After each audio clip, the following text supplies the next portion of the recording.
जय सतनाम।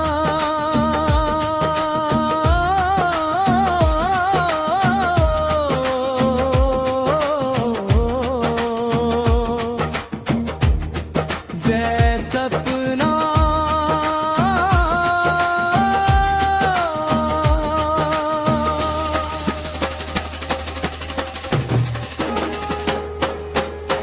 दुनिया मांगे अपन मुराद, मैं का मांगव गुरु बाबा।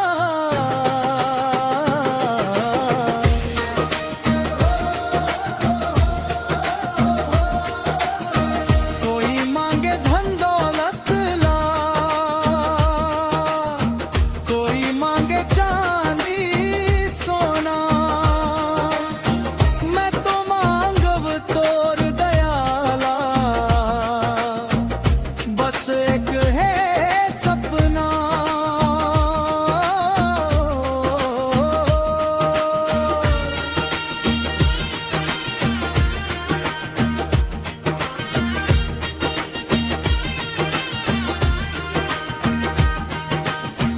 कोई भागे माया पीछे, कोई फंसे झूठे सपना मां।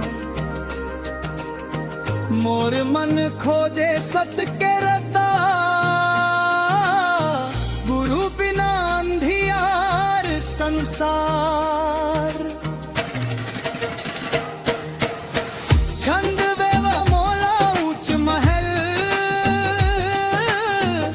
धन मिले झूठा सम्मान। देव बस मानवता बाबा, रहव सतनाम के संग। ओ उदयो मानवता ले भरे रहे जीवन।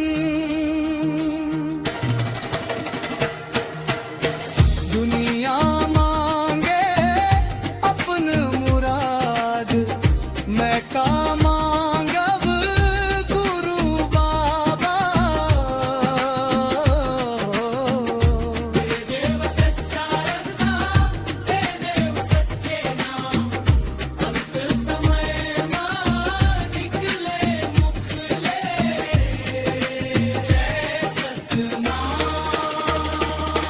मोह माया ले दूर रखव,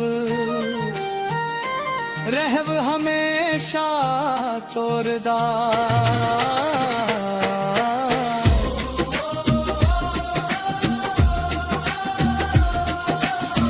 जब जब टूटे मोर हिम्मत, तब तब तोर नाम सहारा। तुके अंधियारी रतिहा मां, तोर जोत बने उजियारा।